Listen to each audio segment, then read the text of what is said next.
Okay, welcome Loudoun soccer parents and players to our Loudoun Soccer College Night presentation. I appreciate your interest and your time. Hopefully you'll find the presentation and information helpful in the college recruiting process. My name is Dave Buchera. For those of you that I don't know, I am the current Director of College Placement here at the club. I'm also the Director of Goalkeeping, and I'm a head coach with the club. I've been with Loudoun Soccer for 12 years. And before coming to Loudoun, I was a head coach at American University, an assistant at BU, an assistant at Texas Tech. And I started when I was in college soccer, I started as a men's coach, an assistant coach at Washington College. Joining me this evening, we have two college coaches. I really appreciate their time. Kelly Lawrence is currently the head coach at the University of Delaware. She just took over the program. Before going to Delaware, she was the assistant women's coach at Penn State University, helping that program win a Big Ten championship. And before Penn State, she was the associate head coach also at Boston University for a couple of years, helping them win a Patriot League championship. Along with Kelly, we've got Connor Klakota, who has been at Georgetown University since 2018. He's helped the Hoyas win a number of Big East championships, as well as advancing to the NCAA tournament a number of times. And they also won the Division I national championship during his time there.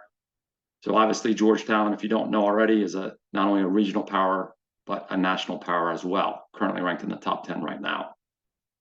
Before going to Georgetown, he was a graduate assistant at Bucknell University, also in the Patriot League.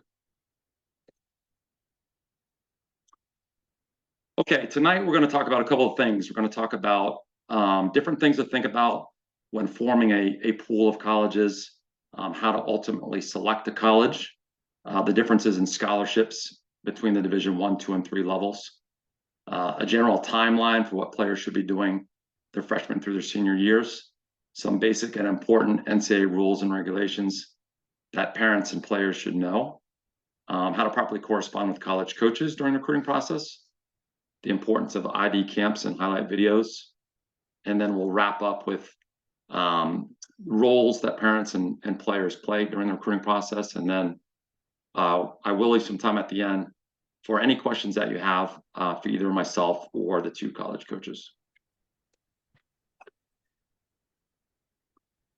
You can see with this next slide some of our current commitments and players that are currently in college. I feel like Loudoun Soccer has done a great job having players move on from the club and play in college. Our 05 and 04 class that you can see listed here are currently freshmen and sophomores in college. And then our 06 and 07 classes are players still in the club, but those players have made verbal commitments to the schools listed here. As you can see with those colleges and then the colleges listed here on this map, these are colleges that all Loudoun Soccer players have either committed to or are currently playing at. Some of those schools are close to home. Some of them are further away. Some of them are big schools in Power 5 conferences. Some of them are smaller Division I schools, and some of them are Division III schools. What I tell every player and parent is that there's a school out there for every player. And if a player is proactive and organized with the recruiting process and open to different levels of play, there will be opportunities for them. It might mean a player not having an opportunity at their top 2 or 3 choices. And it may mean that they have to look at other schools that they originally weren't thinking about and different levels of play. But if you have that mindset as a player, there will be opportunities for you in the college recruiting process. So when should players start thinking about college soccer? That's where we'll start. I would say freshman year is too early really to be thinking about college soccer. As a freshman, players should be worried about just being the best player that they can be, continuing to develop, enjoying the game, doing as well as they can in the classroom, and maybe starting to think about whether they would want to continue playing in college. Same thing with the start of a player's sophomore year, starting to think maybe a little bit more seriously about whether they want to look at colleges and continue their career in college. And if that's the case, my advisement would be early on in their sophomore year to start thinking about a pool of colleges and thinking about a larger pool of colleges, since at that point a player is just starting the college recruiting process. So I don't think 20 or 30 schools is too many at that point. Your pool is going to change as you go through your years in high school. But it's important at that point to think about different levels of play, think about different schools, add those schools to a player's list. And then once a player does that, starting to email and reach out to college coaches and letting them know not only of your interest, but where that player is going to be playing at during their sophomore year. Once college coaches get those emails and that communication, they can begin looking at where they can see you play, maybe towards the end of your sophomore year, or maybe starting in their junior year, in the player's junior year. But reaching out to college coaches in your sophomore year is a good idea. So thinking about colleges and forming a pool of colleges to consider. I think one of the first things that a player needs to think about is the academic fit. So I've got written here, the better grades a player gets, the more choices they will have. So what I mean by that is that if a player has a really strong GPA, maybe above a 4.0, has a really strong SAT score, there might be opportunities for that player at places like the Ivy League, where the academic criteria is really, really high, or maybe even the Patriot League, which is a conference that is in a similar situation with high academic standards. If a player doesn't have strong grades, there will be opportunities, but not as many opportunities as a player with good grades, because some of the conferences that I just mentioned, the player might not be admissible to the school, and therefore the recruiting might end right there. So the better grades you get, the more opportunities you may have in terms of college soccer. Is the SAT score required? So a lot of schools these days, the SAT score is optional. There are a lot of test optional schools. So it's important that a player researches what the school is looking for and whether they're a good academic fit, whether their grades are a good academic fit or there's a good chance that they can be admissible to that school.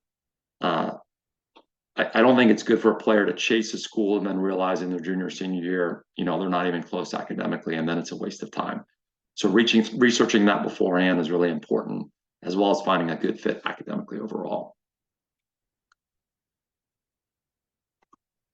Other factors to consider: the location, urban or rural. So there's schools like JMU and Virginia Tech that are out away from major cities with lots of land. And then there's other schools like Georgetown, GW, Boston University that are located in the middle of a major city. What I found in coaching in college, a lot of times players lean one way or the other. They either want the excitement of being in or near a major city and everything that it has to offer, or they're not interested in that. Maybe they're interested in a big football program, again, a bigger campus. But that's something to think about, and the players should think about where they would be most happy. The size of the campus. Are you looking for, again, a big campus with a major football program, campus that's spread out? Does that matter to you? Or are you looking for a smaller campus that's maybe a little bit more manageable, easier to get around, and with smaller class sizes? Is that important to you? So that's another factor to consider. The cost, usually a factor with all the parents. Having a conversation early on with your parents is important to figure out if there's any financial constraints.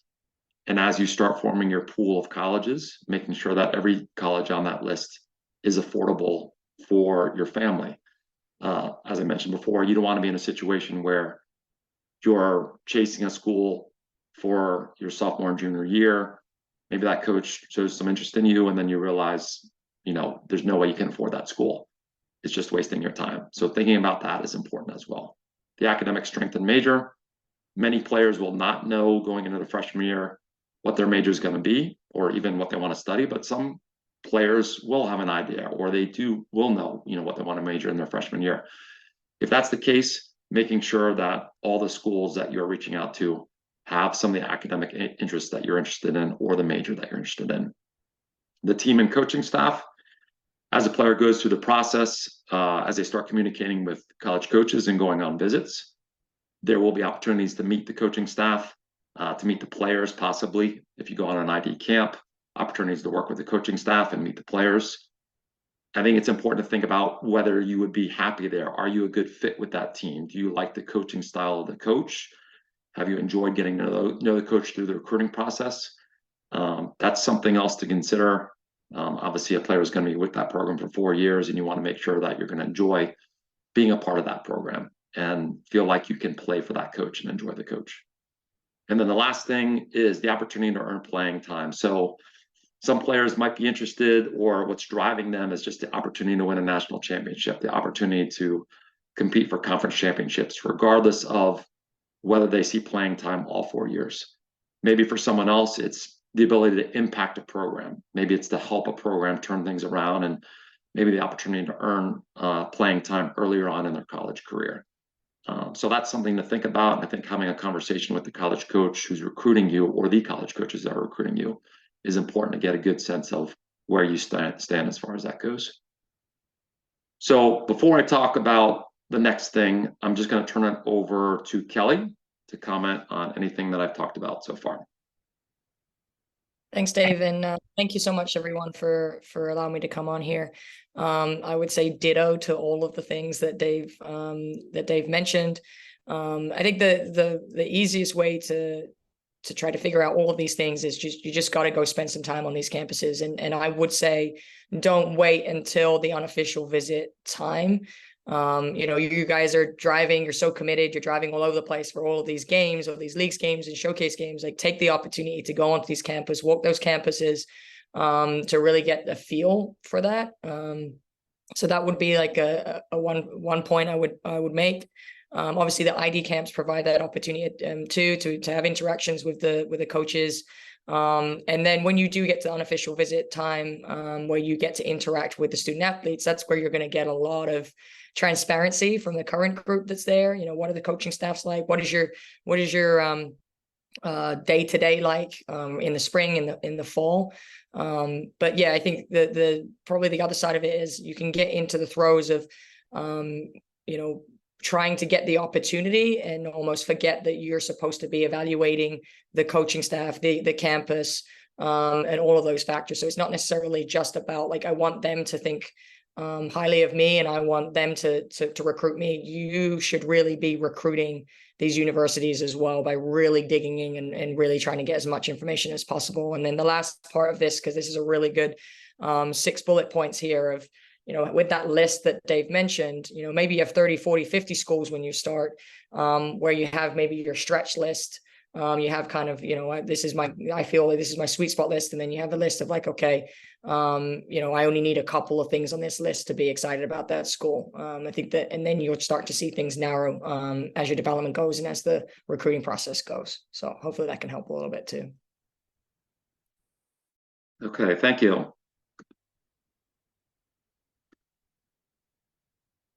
Okay, now I'm going to talk about the differences in scholarships at the Division 1, 2, and 3 levels. At the Division 1 level, the maximum amount of scholarships is 9.9, and for women it's 14. At the Division 2 level, the maximum amount of scholarships is 9, and for women is 9.9. When you hear the term a fully funded program, that is a program that offers the maximum amount of scholarships that's listed here.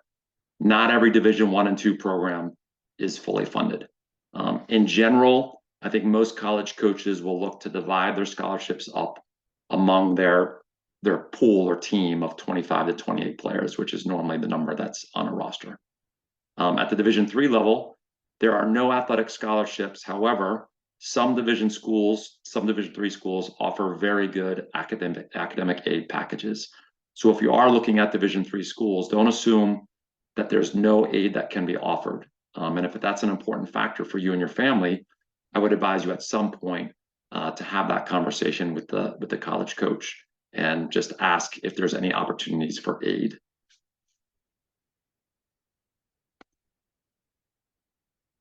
Okay, now I'm going to talk about a general timeline for players, their freshman through their senior year, and what players should be doing. Keep in mind that every player is a little bit different in terms of their timeline. There's some players that get recruited as early as their sophomore year. There's some players that don't get recruited until their senior year, maybe because they really improve as a player between their sophomore and their senior year, or maybe because there's just different opportunities that open up for them with different schools. So I think this is where it gets tricky, and a lot of times I deal with questions from parents in terms of, I don't understand why this player's communicating a lot. My daughter or son's not getting anything, and there's no exact science to it. So you've got to understand that every person's timeline is a little bit different. But in general, as I mentioned before, freshman year is just about being the best player that they can be, doing as well as they can in the classroom. So that'll open up more opportunities for themselves. And then maybe starting to think about college soccer. Sophomore year, as I mentioned before, starting to develop an initial pool of schools, which interest the player based on a number of different factors. And then beginning to reach out to college coaches, introduce yourself, letting the college coach know what team you play for, and then what your tournament schedule, showcase schedule is going to look like for the upcoming year, so that college coaches can begin evaluating you your sophomore and then junior year as well. And then making sure sophomore year, I'll talk a little bit more about this in a second, but there's very limited communication that college coaches can do with recruits during their sophomore year. So it's really about the player reaching out to college coaches and updating them with their tournament and showcase schedule as they go along throughout the year, considering attending an ID camp, which I'll talk about more in a little bit. Junior year, trying to start narrowing things down a little bit based on communication from college coaches and also how the player feels about the schools. So as college coaches are able to start communicating with recruits their junior year, players will get a sense of what colleges at that point are interested in them, and they can hopefully begin to narrow things down as they go on their college visits and as they figure out what colleges they prefer and what colleges are recruiting them. Continuing to go on college visits and ID camps, which will help them narrow things down, and continuing to be proactive, reaching out to college coaches, sending them their tournament schedule and player profile, all the way through until they are committed. They want to make sure that they're still being open to new schools potentially that are out there, as well as schools that are continuing to recruit them. Junior and senior year, narrowing things down even more, and looking to make a decision based on the interest from the college coaches, as well as when the player feels that they are ready to commit to a school, and committing when a college coach offers them an opportunity to commit to the program and be a part of the program.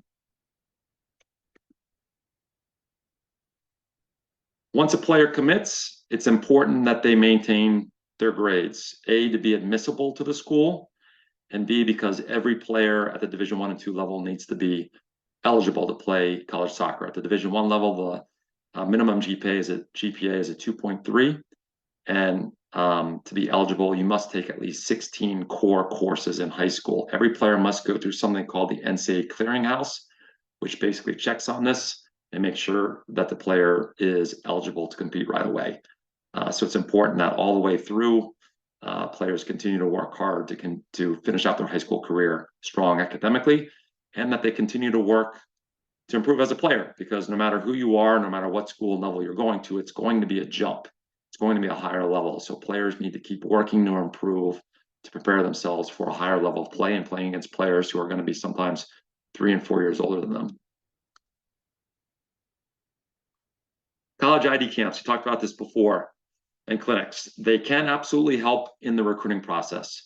For the college coach, what's valuable to them is a lot of times being able to see a player in a smaller environment, competing against players that are different and not on their own, not with their own club team. So they're out of their comfort zone a little bit.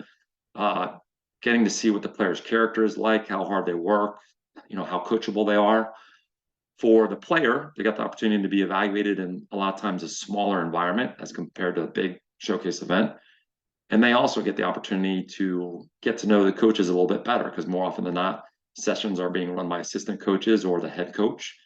And a lot of times they interact with the staff. So they get the opportunity to get to know the coaches a little bit better, as well as being on campus again and looking at the college again. So those are all positives of the ID camp. And again, for the college coach, it's another chance to evaluate the players. If players do go to an ID camp, it's important that if you're interested in that school, which I would imagine players are, otherwise they wouldn't be going to the ID camp, they should reach out to the coach ahead of time and let them know that they're going to be at that ID camp, so the coach knows, and can make sure they get a good look at that player. Some basic NCAA rules and regulations that parents and players should know. June 15th is a big date. June 15th, which is end of sophomore year going into junior year. Before this date, college coaches cannot text, call, email, or receive phone calls or meet with players on or off campus, except for at ID camps. Players can email coaches, but more often than not, when a player emails a college coach, all they're going to get is an email back saying, thank you for your interest, and potentially a camp brochure or an ID camp brochure with that email. That's pretty much it as far as communication with college coaches. So if you're a player and you're getting that or you're not getting a response, know that there's a reason more often than not because of that. It's because the communication is very limited. After June 15th, the communication lines change dramatically. Coaches can receive phone calls from recruits. They can call, text, or email recruits. They can offer athletic aid packages. So players more often than not in their junior year will have a pretty good sense of what colleges are interested in them, because college coaches are able to communicate freely and can express interest in a player after having seen them play. There are two types of visits that we talk about in college sports: official and unofficial visits. An unofficial visit is basically, it can happen anytime freshman through senior year, and it's when a player goes and visits a campus, goes with their parents or goes on their own, and there are food, housing, and miles are not being paid for by the university or the soccer program. Everything is being covered by the player or the parents. Like I said, it can happen anytime through freshman through senior year, but you can only meet with college coaches face-to-face after August 1st of a player's junior year. So that's another important date. August 1st is when college coaches can meet with players face-to-face. They can't do so any other time except for at ID camps. An official visit is when a player is invited by a college coach to their campus, and their travel, their food, their housing costs are covered by the soccer program, or part of those costs are covered by the soccer program. Obviously, a college coach is interested in that player and recruiting them if they are offering them an official visit. And official visits are positive for the player because more often than not, they get to spend the weekend on campus. They get to meet the players. They get to a lot of times see games, see the team play, and they get to spend more time with the coaching staff. So it just helps them get a better sense of the program. So that's the difference between an official visit and an unofficial visit. There are no limits to the number of official visits that players can make. Before I talk about sports recruits, I'm going to turn it over to Connor to comment on anything that I've touched on so far. Thanks, Dave, and I really appreciate you all letting me join you tonight. So first thing is, from a rules perspective, I still do believe you're only allowed one official visit per institution unless there's a coaching change that might occur. That's correct. Thank you.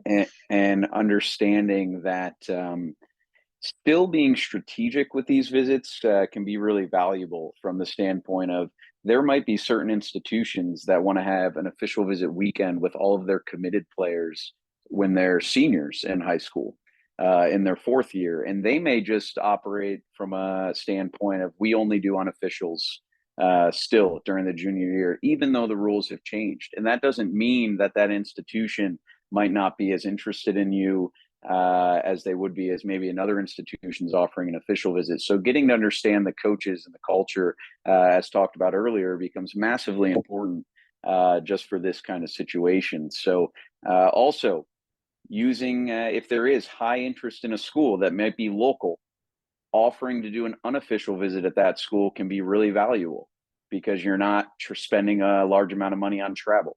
It's easy for you to maybe spend the day on that local campus. Well, maybe that's a way for you to get exposure in with the team. You can come watch the team train one day to see how they do that. And you're actually using your flexibility being a local player to allow you to see that opportunity without using that official visit that you might want to use later if you commit. So just kind of importance of still being strategic and not really expecting everybody to always offer an official visit can be really valuable as you're going through this process. And another thing about these dates and the kind of what they've become a little bit is events, where June 15th and social media has kind of made all of these exciting, almost overexciting times. And there are players who may operate in a 5-day window. If they're the best player on the national team, they're going to have 5 options that they might know about. That's real, but the recruiting cycle is, understand it's exactly what this presentation showed. It's a 1.5 to 2 year process based on what type of institution you're looking at. So the more that you can operate on your own individual timeline, I want to be committed to college by this time. Understanding that certain options might not align with that, the more you stay true to who you are is going to allow you to do the best process that you possibly can. And just remember, your timeline will end up being more important than probably the pressures that you might be getting from others or even your peers in that moment as social media kind of creeps in to the day-to-day lives of recruits all the time. And then the last thing for me is just these opportunities to call a coach, to text a coach, to interact with a coach and communicate. One of the smartest things you can do as a recruit is verge that line of not being annoying, but being really informative, where you have to provide information, you have to show genuine interest. You also have to understand that not getting a response back to a text message doesn't mean that the school's not interested in you. They may have just received 45 text messages that day, or they're choosing to not respond to any players because they want to see everybody play again.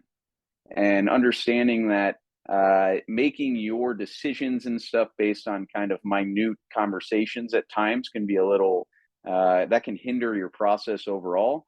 But at the end of the day, stay true to your timeline, stay true to your process, and understanding that if you go visit schools, if you meet the teams, if you understand the people that are a part of the programs, you'll be much better off than if you're working on well, this coach didn't respond to my email, so I'm going to drop that school.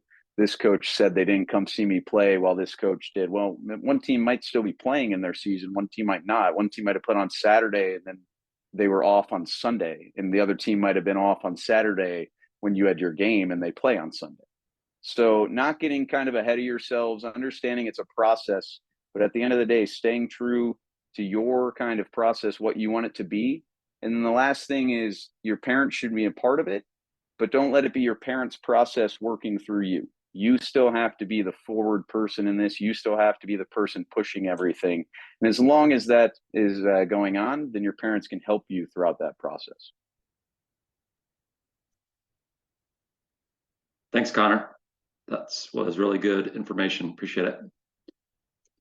Sports Recruits is a company that Loudoun Soccer has partnered with recently, and it provides data and information for players on colleges in the recruiting process. And Sports Recruits has been a really good addition to our club. It's available to all our players that are 09 through 05, 06 birth years. So our players that are in high school. And through Sports Recruits, players receive a personal portal where they can build a profile.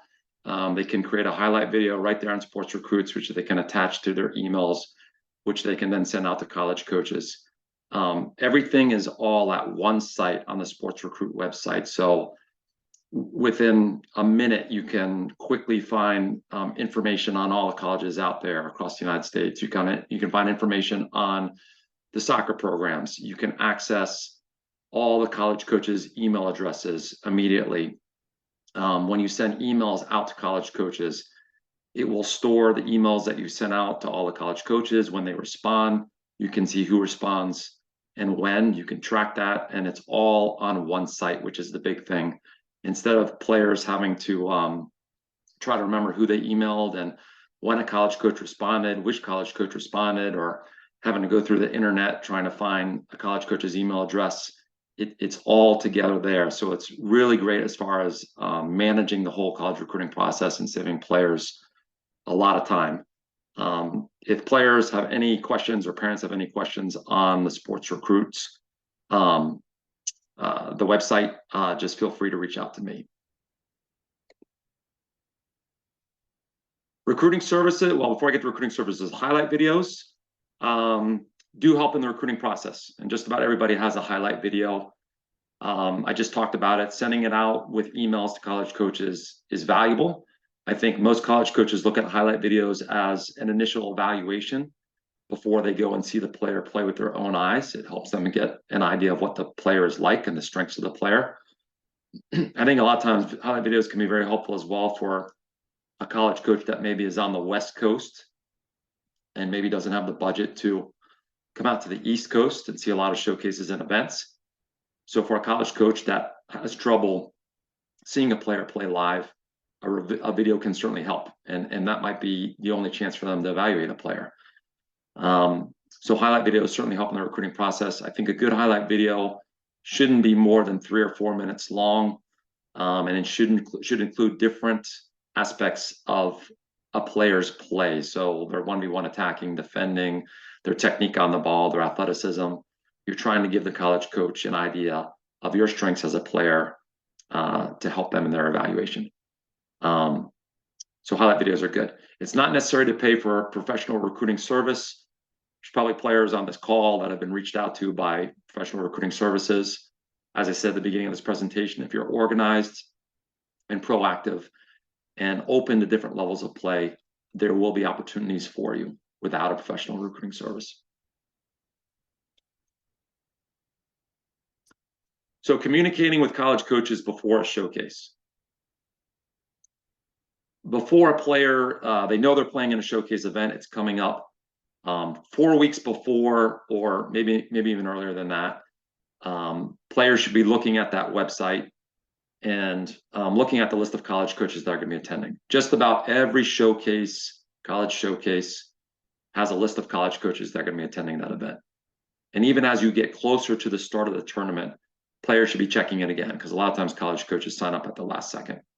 Once you view that list of college coaches, players should, if they haven't already, they should be reaching out to those programs that they are interested in, that are going to be attending, introducing themselves if they haven't already, letting the college coach know a little bit about themselves, and then letting them know that they're going to be attending that tournament. Once the schedule is available, the players should let the college coaches know that are going to be attending that event, their exact game schedule, including where they're going to be playing, the times they're going to be playing, and their jersey number. Players need to make it as easy as possible for college coaches who are busy going from game to game during tournaments and showcases.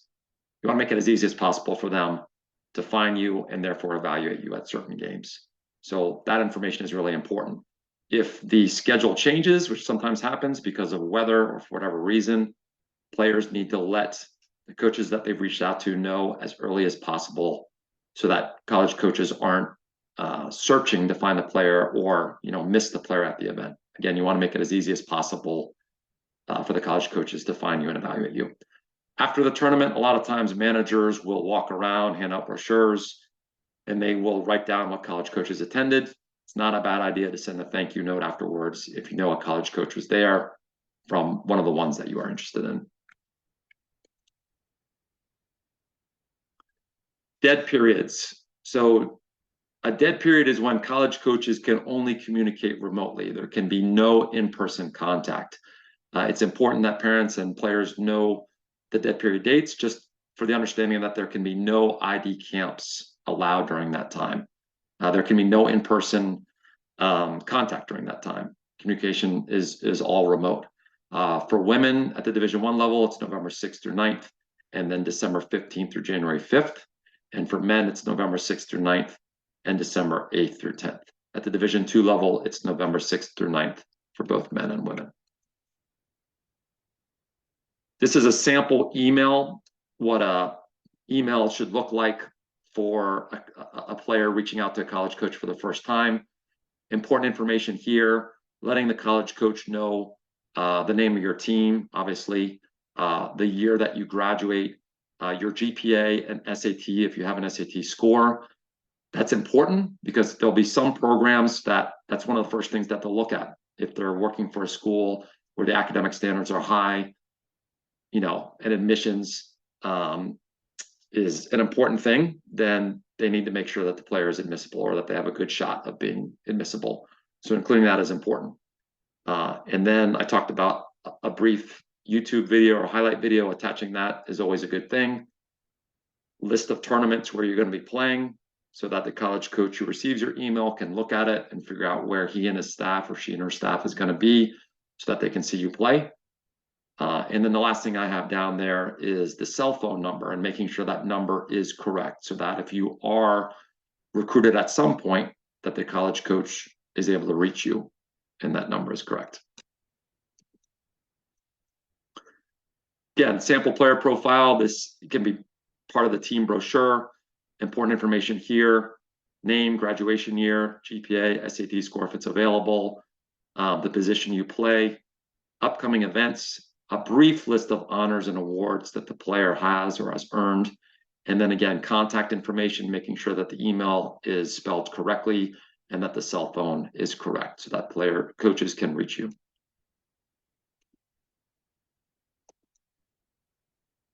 So the last couple things here, just rules to live by to wrap up. Beginning the college search process early. I mentioned the word proactive a lot of times during this presentation. Very important. Determining where you'd be most happy based on all factors, not just the soccer program. Visiting schools that you're interested in to help you narrow things down. Reaching out to a variety of colleges at Division 1, 2, and 3 level. Being proactive, talked about that. And then using ID camps and college camps as part of the recruiting process. For players, understanding and communicating any financial constraints with your child early on, being realistic regarding your child's talent, and keep in mind that college coaches are recruiting players across the country in different leagues and even international players as well, and being supportive of what your child wants. Last thing here, actions that can affect recruiting. One bad tweet or Instagram, Facebook post can be costly. Everybody's on social media these days. Understand that there are a lot of college coaches that pay attention to that, and they want to know a lot about you, not just about how talented you are as a soccer player. So you've got to be careful on social media, as well as body language, communication on and off the field with teammates, yelling at referees, coaches, things like that. College coaches are watching that. It's not about, like I said, not just how talented you are, but they want to make sure that they're bringing in players that have the right attitude, that are going to be a good fit with the program. So know that they are paying attention to that. And then the last thing is not sending generic emails. Sending specific emails, I think, is important. Each college coach, and making sure that you're sending it to the right college coach, the right school. Check your spelling. You want to make sure that those little things are done correctly. So now I'm just going to open it up to anybody for any questions. You can feel free to ask them now by typing it into the chat box. I'm sure there are some questions for our college coaches. Feel free to ask them now before we wrap up. Are there any questions? Wow, could this be the first time where we don't have any questions? Ah, there's one. What is a good way to do research about a college academic program? Again, I mentioned Sports Recruits, the database that we work with. I can tell you is a good way. There's a lot of good information on Sports Recruits. Connor or Kelly, do you have any other ideas? Yeah, I think this would probably be a little bit later, in your junior year, asking to drop by and even go and sit in on a class with a teammate. If you've got a major that you think you're kind of interested in, hey, I'd love to go and sit in on an engineering class. There's another way to just get the overall experience, as well as just asking the student athletes when you are on campus of what their experience is. A lot of questions that I've had through my career is, can you do nursing at the Division I level? Most places you can't, and so just asking those kinds of questions. But yeah, I've never used Sports Recruit, but I'm sure that's helpful too. This is a good question, and it comes up often. It's come up in the past with this presentation. mass ID camps versus individual ID camps. And I'll let the college coaches answer this, but I'm just going to comment. I was going to talk about this before. My advice to players looking at ID camps would be, you can't go to every ID camp out there. I'm sure there's players on this call that have gotten, many invitations to ID camps across the country. I would advise that you look at ID camps that you have a strong interest in, and that it's realistic for you to have an opportunity to play there. Or maybe it's during your junior year when you've started to get recruited a little bit to try to narrow things down by going to some ID camps. So those are my thoughts. But the question is, I think bigger ID camps versus individual ID camps. Connor, do you have any thoughts on that? Yeah, as you said, it's a really good question.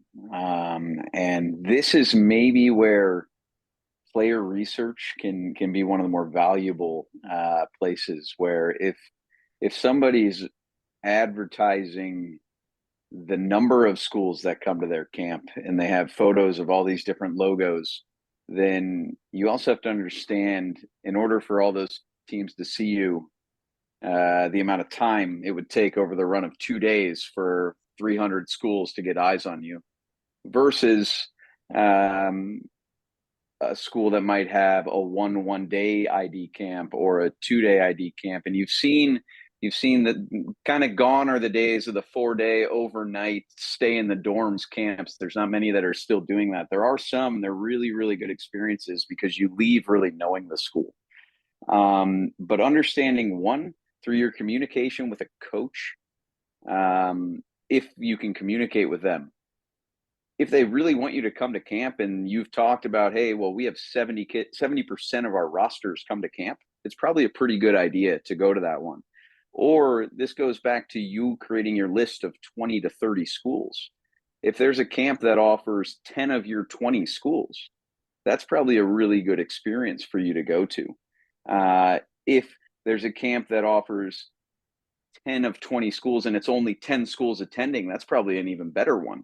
If it's offering 10 out of 400 schools, that's probably not great, because you might not even get seen by that school over the run of it. So it's actually about like looking at how many campers are at the camp, how long and quick are the sessions, and then the amount of schools that will be attending. And you have to play that game of like, well, that many schools versus that amount of time, will I be seen by everybody for 10 minutes, or will that coach get to watch me for a while? And then the other thing that can play into that is, well, how many fields are being used at the camp?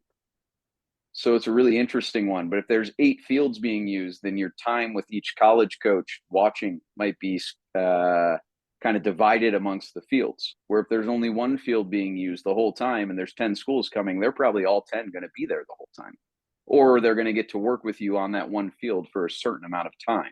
So those are things that can all play into it. Understanding all camps, all schools will email you inviting you to a camp, because it's something you can put in a response to an email among any timeline. But at the same time, that doesn't mean that they necessarily are inviting you to it. So figuring that out is actually a really important part of the process.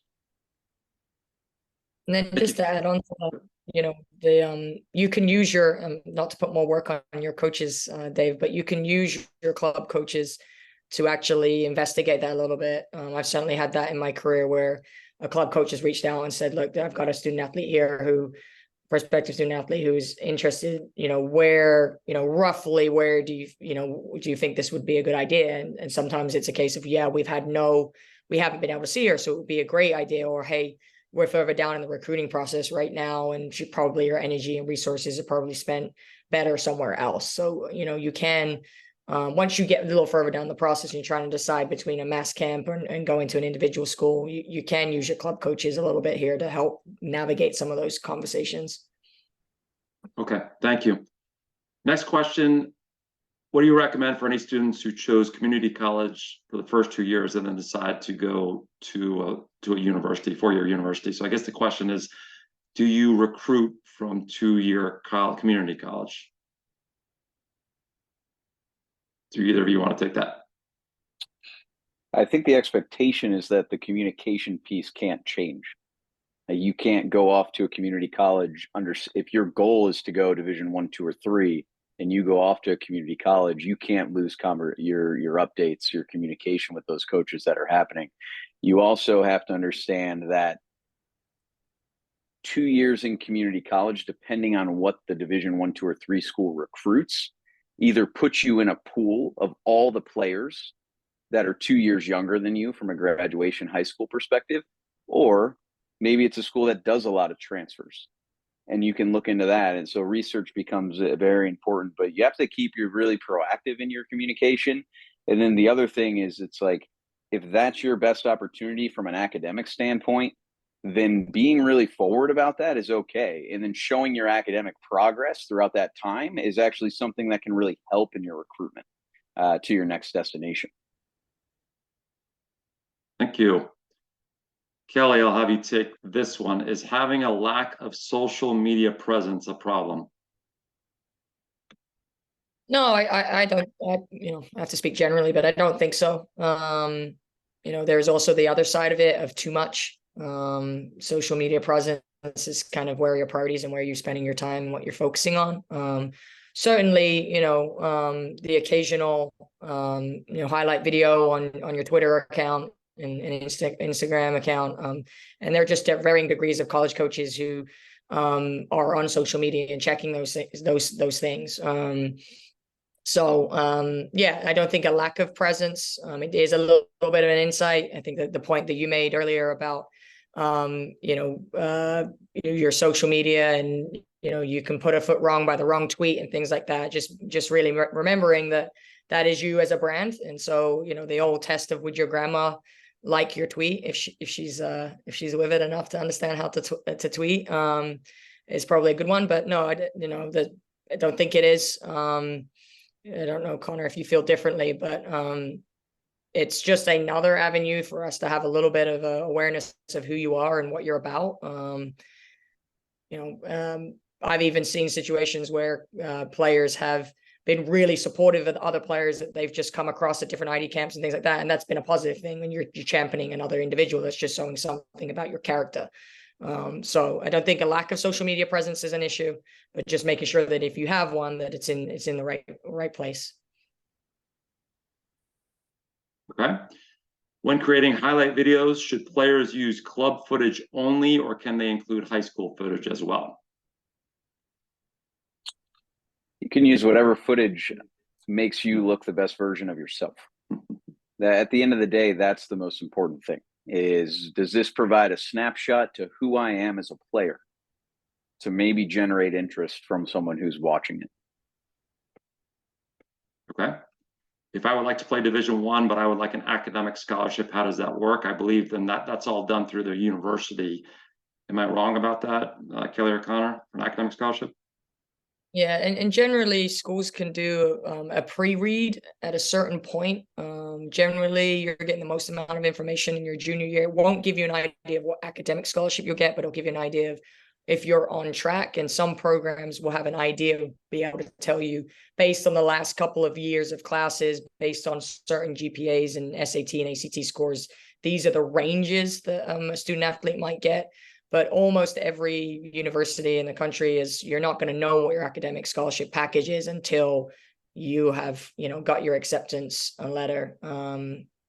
It's just ultimately the process is make sure you're taking care of your homework and you're doing well in your high school, in your time in high school. So, but it's a process that until you've actually applied, that you won't know. And generally that's like, depending on if you go in early action or not, it could be December, it could be April of your senior year. Okay. Do coaches usually respond back when they get invited to see a player? They try. It just depends. Where a lot of times institutions have some sort of database or system that is used for recruiting. And I would say more often than not, all emails go to a database, which then sends back a certain response for the player based on that grade. But it's the toughest task maybe we have besides like trying to navigate the actual day in and day out of the team, is the ability to communicate properly with the amount of emails that you might receive. And usually there's assistant coaches dedicated to do that, but head coaches have to, like, everybody's trying to pick up that all the time. But I'll be very honest, when inboxes are in the run of a fall, can get up to 400 or 500 pretty quickly. Okay. And then the last one here, I will answer. Mentioned being realistic. How do we determine what is realistic and who can help us evaluate a realistic option based on player student profile?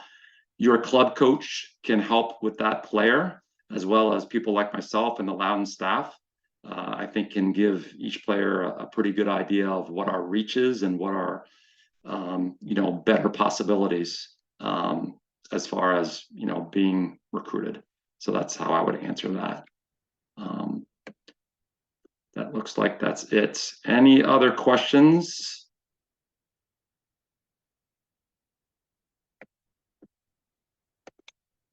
Okay, last thing here.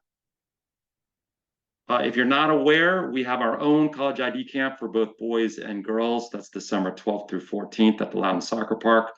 We are bringing in 6 to 8 coaches on the boys side and 6 to 8 coaches on the girls side from both the Division 1 and 3 level. If you are interested or have any questions regarding the camp, feel free to reach out to me. My email is listed here. And if you have any questions at all regarding college recruiting, anything I can help with, please don't hesitate to reach out to me. This presentation has been recorded and we will post it online in the next week or two. So if anybody missed it and wants to see it, please let them know. And the last thing is I appreciate everybody's time, and I appreciate both Kelly and Connor joining us this evening. They are finishing up, or maybe not finishing up, their college seasons, and they're super busy. And so I really appreciate their time on a Sunday evening when they could be doing other things. And I wish them the best of luck moving forward with their programs. So that wraps it up. Connor and Kelly, we'll see you again soon. And for everybody else at Loudoun Soccer, we'll see you on the fields again soon. Thank you.